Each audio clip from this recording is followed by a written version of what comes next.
नमस्कार दोस्तों, स्वागत है आपका हमारे YouTube चैनल में।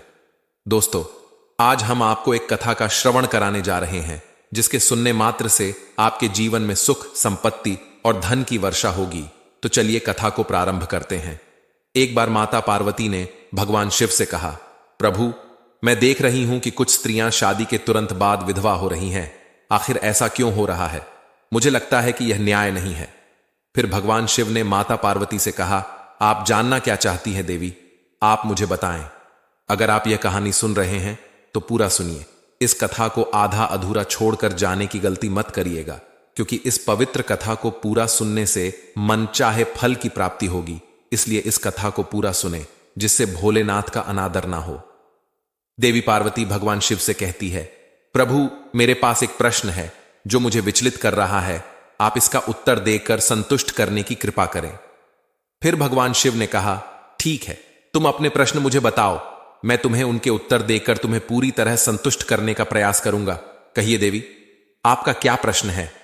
देवी पार्वती ने कहा, कौन सी स्त्री शादी होने के बाद ससुराल जाते ही विधवा हो जाती है? भगवान शिव कहते हैं, हे पार्वती, मैं तुम्हें तुम्हारे प्रश्न का उत्तर एक छोटी सी कहानी के माध्यम से दूंगा, मगर मेरी एक शर्त है।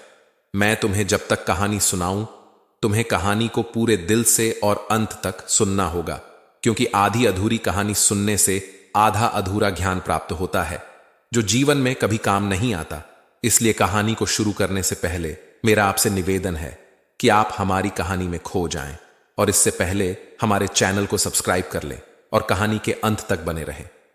भगवान शिव कहते हैं, हे पार्वती, मैं तुम्हें बताता हूं कि कौन सी स्त्री शादी होने के बाद ससुराल जाते ही विधवा हो जाती है। सुनो। एक सुनार था जो पूर्व जन्म में एक सैनिक था, जिसका नाम मोहित था। उसके माता पिता नहीं थे, शादी नहीं हुई थी, इसलिए उसके कोई संतान भी नहीं थी, और ना ही उसके पास कोई भाई बहन थे। वह एक सैनिक के पद से जो कुछ भी कमाता था, वह उस पैसे को सेना में जमा करा देता था। फिर एक दिन एक नया आदमी अमित सेना में भर्ती हुआ। भगवान शिव कहते हैं कि पहले मोहित अमित के साथ दोस्ती करता है। फिर जब उनके रिश्ते मजबूत हो जाते हैं, तब अमित एक दिन मोहित से कहता है, देखो मोहित, तुम्हारे पास जो पैसा है वह उतना ही रहेगा अगर तुम वह पैसा मुझे दे दो। मेरे पिताजी एक व्यापारी हैं, मैं इसे व्यापार में लगा दूंगा। फिर जब भी तुम्हें पैसा चाहिए होगा तब तुम मुझसे मांग लेना, मैं तुम्हें तुम्हारा पैसा ब्याज सहित वापस कर दूंगा। भगवान शिव कहते हैं कि इस तरह मोहित ने अपना सारा पैसा अमित को व्यापार में लगाने के लिए दे दिया। फिर अमित उस पैसे को व्यापार में लगा देता है। व्यापार में सफलता मिलने लगी और व्यापार में वृद्धि होने लगी, और कुछ ही समय बाद अमित ने सेना को छोड़ दिया। ऐसे ही धीरे धीरे समय बीतता गया। पर एक दिन जब मोहित ने अपना पैसा अमित से वापस मांगा, तब अमित ने उसे कुछ दिन का बहाना लगा दिया। फिर अमित अपने घर जाकर सोचने लगा कि अगर मैंने मोहित को पैसा दे दिया तो मैं क्या करूंगा? मेरा व्यापार तो बंद हो जाएगा। फिर कुछ दिनों बाद अमित को पता चलता है कि सेना में लड़ाई शुरू हो गई है। दूसरे देश के लोग इस देश पर हमला कर रहे हैं और मोहित उनसे डट के मुकाबला कर रहा है। अमित ने सोचा कि यही सही मौका है मोहित को ठिकाने लगाने का। तभी अमित सेना के एक बड़े अधिकारी के पास जाता है और उन्हें कहता है कि आप मोहित का काम तमाम कर दीजिए, मैं आपको बहुत सारे पैसे दूंगा। पैसों का लालच पाकर अधिकारी भी अमित के साथ हो जाता है, और अगले ही दिन अधिकारी को सूचना मिलती है कि 100 दुश्मन जंगल की तरफ से हम पर आक्रमण करने वाले हैं। सेना का अधिकारी मोहित को अपने पास बुलाता है और कहता है, मोहित, जंगल की तरफ से 2 दुश्मन हमारी तरफ आ रहे हैं, तुम जाओ और काम तमाम कर दो। सेना का अधिकारी मोहित को 2 दुश्मनों का झांसा देकर मोहित को 100 दुश्मनों की सेना के सामने भेज देता है। भगवान शिव कहते हैं कि हे पार्वती, जैसे ही मोहित जंगल में प्रवेश करता है तो उसे पता चलता है कि यहां 2 दुश्मन नहीं, बहुत ज्यादा दुश्मन है। फिर भी मोहित उन पर आक्रमण करता है और एक एक कर 40 सैनिकों को मौत के घाट उतार देता है। फिर भी मोहित उन दुश्मनों से डरता नहीं है और डटकर उनका मुकाबला करता है। तभी 10 सैनिक पीछे से मोहित पर हमला करते हैं और मोहित वीर गति को प्राप्त हो जाता है। भगवान शिव ने पार्वती से कहा, अपने मित्र के द्वारा धोखा देने से मोहित वीर गति को प्राप्त हो गया। जब अमित को पता चला कि मोहित मर गया तो अमित बहुत खुश हुआ। अमित के मन में यह ख्याल आया कि अब उसे किसी को अपने पैसे वापस देने की चिंता नहीं करनी पड़ेगी और यह पैसे उसके व्यापार को बढ़ा देंगे। उसके पास मोहित के कोई भी रिश्तेदार नहीं थे जिसे वह पैसों को वापस कर सके, इसलिए वह धन को देखकर बहुत ही प्रसन्न था। अब समय धीरे धीरे बीत रहा था। कुछ ही दिनों के बाद अमित के घर में एक लड़का पैदा हुआ। फिर अमित की खुशियों का कोई ठिकाना नहीं था। वह बार बार भगवान को धन्यवाद देने लगा। प्रभु, आपकी अत्यंत कृपा है। मेरे पास अब खूब पैसा है। बड़े बड़े कारोबार भी हो गए हैं और पैसा लेने वाला मोहित भी मर गया। अब अमित बहुत खुश था और वह मन ही मन में विचार करने लगा कि अब मैं अपने बेटे को बहुत पढ़ाऊंगा, क्योंकि वह पढ़ लिख कर बहुत ही समझदार बनेगा। उसने अपने बेटे का नाम सुंदरलाल रखा। भगवान शिव ने कहा, पार्वती, जब सुंदरलाल थोड़ा समझदार हुआ तो उसने खूब पढ़ाई लिखाई की और अमित ने उस पर खूब पैसे खर्च किया। फिर एक दिन जब सुंदरलाल पर लिखकर तैयार हो गया तो अमित ने सोचा कि अब मेरा बेटा पर लिखकर तैयार हो गया है, वह बड़ा भी हो गया है और अब सुंदरलाल मेरा सब कारोबार भी संभाल लेगा। अब हमें सुंदरलाल की शादी कर देनी चाहिए। भगवान शिव कहते हैं, हे पार्वती, अब हम बताते हैं कि उस अमित के बेटे की शादी कैसे हुई। एक समय की बात है, उस गांव में सभी लोग खुश थे। फिर एक दिन एक बड़े बलवान और विशाल काया वाला राक्षस आकर राजा के राज्य में पहुंच गया। उसने कई लोगों को मार डाला। तब राजा और उसके सैनिक उस राक्षस को मारने के लिए निकले, लेकिन राक्षस ने सैनिकों को भी मार दिया और राजा बंदी बना लिया। भगवान शिव ये कहते हैं, हे पार्वती, जब राक्षस ने राजा को बंदी बना लिया तो रानी बहुत परेशान हो गई। वह अपने पति के लिए बहुत दुखी हो गई। फिर एक दिन रानी उस राक्षस की गुफा में गई। रानी ने राक्षस से कहा कि तुम्हें क्या चाहिए, तुम मेरे पति को छोड़ दो, तुम्हें जो चाहिए वह मैं दूंगी। रानी राक्षस से अपने पति के प्राण लौटाने की भिक्षा मांगने लगी। राक्षस ने कहा, यदि तुम रोज मेरे भोजन के लिए एक मनुष्य को मेरी गुफा में भेज दोगी तभी मैं तुम्हारे पति को जीवन दान दूंगा। फिर रानी ने उस राक्षस की बात को स्वीकार किया और फिर रोज एक व्यक्ति उस राक्षस के लिए उसकी गुफा पर भोजन के लिए जाने लगा। इस तरह कुछ दिन बीत गए, लेकिन एक दिन राजा के लोगों ने कहा, महाराज, इस तरह से हमारी प्रजा धीरे धीरे समाप्त हो जाएगी। हमें इस राज्य को बचाने का उपाय ढूंढना होगा। तब भगवान माता पार्वती से कहते हैं, देखो, एक दिन उस देश के राजा ने यह ऐलान किया कि अगर कोई इंसान उस राक्षस को मार देगा तो उसे मैं अपनी बेटी राजकुमारी से विवाह करवा दूंगा और उसे राज्य का उत्तराधिकारी भी बना दिया जाएगा। भगवान शिव कहते हैं कि हे पार्वती, उसके बाद यह समाचार सभी राज्यों के राजकुमारों तक पहुंचा दिया गया, लेकिन सभी राजकुमार उस राक्षस के द्वारा मारे गए। जब यह सूचना अमित को पता चली कि जो भी उस राक्षस को मार देगा उसके साथ में राजा की बेटी की शादी होगी और उसे राज्य का उत्तराधिकारी भी बना दिया जाएगा। फिर अमित लालच में आ गया। अमित ने सोचा कि मेरा बेटा सुंदर, जो कि युद्ध कौशल में माहिर है, यदि उसने राक्षस को मार दिया तो उसे आधा राज्य मिल जाएगा। तभी अमित अपने बेटे सुंदर के पास जाता है और उसे सारी बात बताता है और सुंदर भी राजकुमारी से विवाह की बात सुनकर तुरंत तैयार हो जाता है। भगवान शिव कहते हैं, हे पार्वती। फिर तो सुंदर सीधे राजा के पास गया और राजा से कहा कि हे राजन, मैं उस राक्षस को मार दूंगा, बस आप मुझे इतना बताइए कि वह रहता कहां है। फिर राजा सुंदर को उस राक्षस की गुफा का पता बताते हैं। गुफा का पता मिलते ही सुंदर जंगल की तरफ निकल पड़ा। जंगल बहुत घना था और गुफा काफी दूर थी, इसलिए थक गया और एक पेड़ के नीचे जाकर बैठ गया। जैसे ही उसने रोटी को खाने के लिए बाहर निकाली तो अचानक ही वह पेड़ बोलने लगा, मुझे बचाओ, मुझे बचाओ। सुंदर आवाज सुनकर डर गया। पेड़ ने कहा, क्या तुम मुझे यहां पास में नदी से कुछ पानी लाकर दे दोगे? सुंदर ने पहली बार बोलते हुए पेड़ को देखा था। सुंदर ने पेड़ की बात मान ली और पास ही में बह रही एक नदी से पानी लाकर पेड़ की जड़ों में डाल दिया। पानी मिलने से पेड़ बहुत प्रसन्न हो गया और उसने सुंदर से कहा, तुम इस जंगल में कहां जा रहे हो? तब सुंदर उस पेड़ को अपनी पूरी कहानी सुना देता है।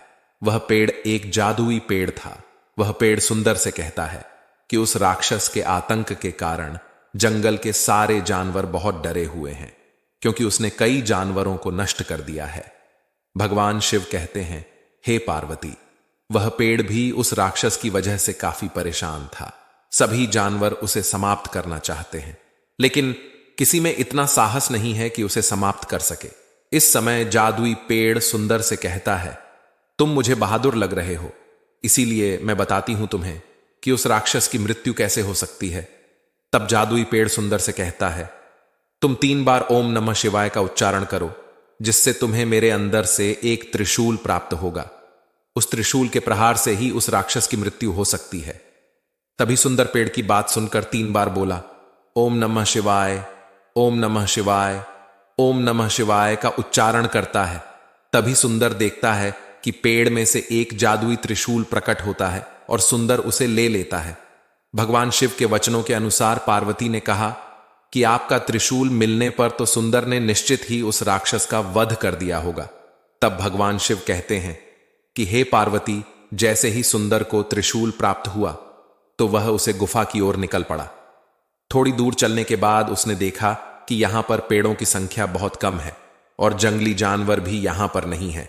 सुंदर को समझ में आ गया कि गुफा यहीं कहीं आसपास है और थोड़ी देर खोजने के बाद सुंदर को वह गुफा दिखाई दे गई। सुंदर ने देखा कि वह राक्षस बहुत भयानक लग रहा था और उसने बहुत से लोगों को अपने पास पकड़ रखा था।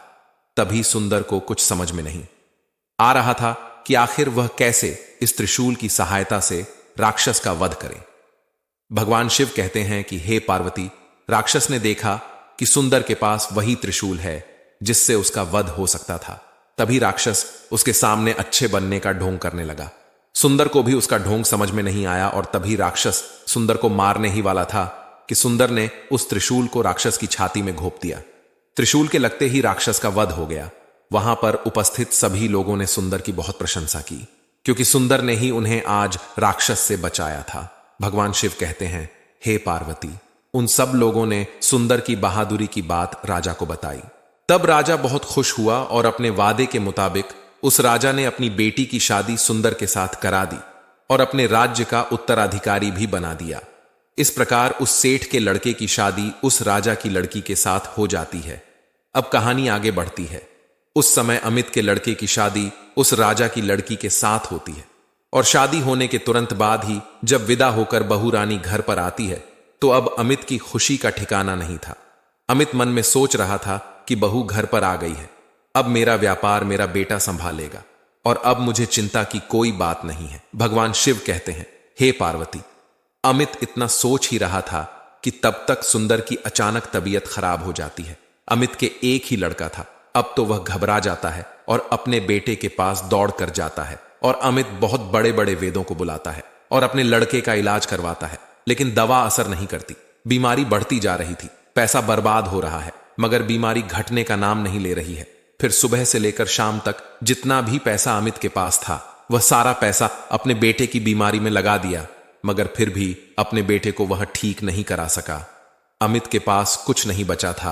अंत में वैद्य ने भी कह दिया कि इसका रोग ऐसा है जिसका इलाज संसार का कोई वैद्य नहीं कर सकता है। अब यह कुछ ही समय का मेहमान है और बहुत जल्दी इसकी मौत निश्चित है। भगवान शिव कहते हैं, हे पार्वती, तभी एक व्यक्ति अमित के पास आता है और कहता है कि अमित, तुम एक काम करो, अपने पास के गांव में ही एक संत रहते हैं, वह एक देते हैं। उस पुड़िया को खाकर कितना भी बीमार व्यक्ति हो वह खड़ा हो जाता है। तुम जल्दी से जाओ और वह पुड़िया ले आओ। भगवान शिव कहते हैं, हे पार्वती। फिर अमित उस व्यक्ति की बात को सुनकर पड़ोस के वैद्य के पास जाता है और पुड़िया ले आता है। इधर जैसे ही वह पुड़िया सुंदर को खिलाता है वैसे ही सुंदर तुरंत ही मर जाता है। भगवान शिव बोलते हैं, जब अमित के बेटे की मौत हो जाती है तो वहां उसकी पत्नी भी बहुत दुखी हो जाती है। उस समय राजा की बेटी भी, जो कि अमित की बहू बन गई है, वह भी विधवा बन जाती है। तब अमित घर पर बहुत रो रहा था, उनकी बहू भी रो रही थी और गांव वाले भी बहुत दुखी हैं। इस दरमियान भगवान विष्णु ने एक संत का रूप धारण करके अमित के पास आते हैं और अमित से पूछते हैं, हे अमित, आपको इतना रोना क्यों आ रहा है? अमित कहता है, महाराज, मेरे जवान बेटे की मौत हो गई है तो उसका रोना तो बनता है, अब मैं कैसे ना रो? विष्णु पुनः पूछते हैं, लेकिन आप खुद क्यों रो रहे हैं? अमित कहता है, मेरा बेटा मर गया है तो मैं कैसे ना रोऊं। विष्णु वहीं खड़े रहकर कहते हैं, पर उस दिन तो आप बहुत खुश थे। अमित कहता है, किस दिन? तब विष्णु कहते हैं, जब आपने अपने कारोबार के लिए मोहित से पैसे लिए थे और मोहित की मृत्यु होने पर उस दिन आप खुश थे। तब विष्णु कहते हैं, जब मोहित मर गया था तब आपने सोचा था कि अब आपको किसी को पैसे नहीं देने पड़ेंगे और आप बहुत अमीर हो गए हैं। मोहित ने तुमसे कितने बार अपने पैसे मांगे, लेकिन तुम तब तक उससे बहाने बनाते रहे जब तक तुमने उसे मरवा ना दिया हो। यह बात सुनकर अमित हक्का बक्का रह गया। तब विष्णु कहते हैं, उस दिन भी तुम्हारी खुशी का ठिकाना नहीं था, तुम्हारे पैर जमीन पर नहीं पड़ रहे थे। एक बात बताओ, जब तुम इतनी बार खुश हुए तो थोड़ा सा दुख होने पर रोक क्यों रहे हो? फिर विष्णु ने अमित को उत्तर दिया, अरे सेठ, अब मेरी बात को ध्यान से सुनो। यह मोहित था और अपना पैसा वापस पाने के लिए तेरे घर में यह पुत्र के रूप में आया था, जिसका पैसा तूने अपने कारोबार में लगाने ले लिए था। जब यह पुत्र के रूप में तेरे घर में आया तो तूने उसके पढ़ाई लिखाई में खर्च किया, उसके श्रृंगार में खर्च किया, उसकी शादी में खर्च किया, और फिर जो भी तेरे पास बचा तूने उसकी बीमारी में पैसा खर्च किया। लेकिन अंत में तेरे पास सिर्फ 2 आने बचे, वो भी एक आदमी से उधार लेने के बाद तूने फिर 2 आने की पुड़िया लेकर चला आया, जिसको खाकर तेरे बेटे की मौके पर मौत हो गई। अब समझ लें कि तेरे कर्मों का फल मिला है तुझे। तभी अमित साधु से कहता है, लेकिन मुझे बता, मेरे घर में जवान बहू थी, उसको धोखा मिला और उसको जवानी में विधवा बनाया गया, तो बताओ उसके साथ ऐसा क्यों हुआ? उसने कैसे मोहित के साथ धोखा किया था? उसके क्या गुनाह थे जो उसे विधवा बनना पड़ा? अमित की बात सुनकर भगवान विष्णु जवाब देते हैं, देखो, जो तुम्हारी बहू है यह राजा की बेटी है, अब तुम्हारी बहू बनी है। वह पूर्व जन्म में वही अधिकारी था जिसने मोहित को धोखे से युद्ध ने भेजा था। उसने मोहित के साथ धोखा किया और उसे युद्ध में मार दिया था। यही उसके कर्मों का परिणाम है। भगवान शिव कहते हैं, पार्वती, तुम्हारा सवाल यह था कि कैसे कोई स्त्री शादी के बाद ससुराल में जाते ही विधवा हो जाती है। इसीलिए जैसा कोई इंसान करता है वैसा ही उसका परिणाम निश्चित रूप से मिलता है। जब एक महिला अपने पसंदीदा साथी को पसंद करती है, चाहे वह कैसे भी हो, और फिर वह उसे धोखा देती है, उसका भरोसा ठगा जाता है और अपने धर्म का पालन नहीं करती है, तो यह निश्चित है, यदि वह बचपन में धोखा देगी तो उसे बचपन में ही धोखा मिलेगा। यदि वह जवानी में धोखा देगी तो वह भी जवानी में ही धोखा पाएगी। तो दोस्तों, इसलिए हमें किसी के साथ भी धोखा नहीं करना चाहिए। दोस्तों, ऐसी ही रोचक कथाएं सुनने के लिए हमारे चैनल को सब्सक्राइब करें, वीडियो को लाइक करें और कमेंट में हर हर महादेव जरूर लिखें। तो दोस्तों, मिलते हैं अगली वीडियो में, तब तक के लिए धन्यवाद।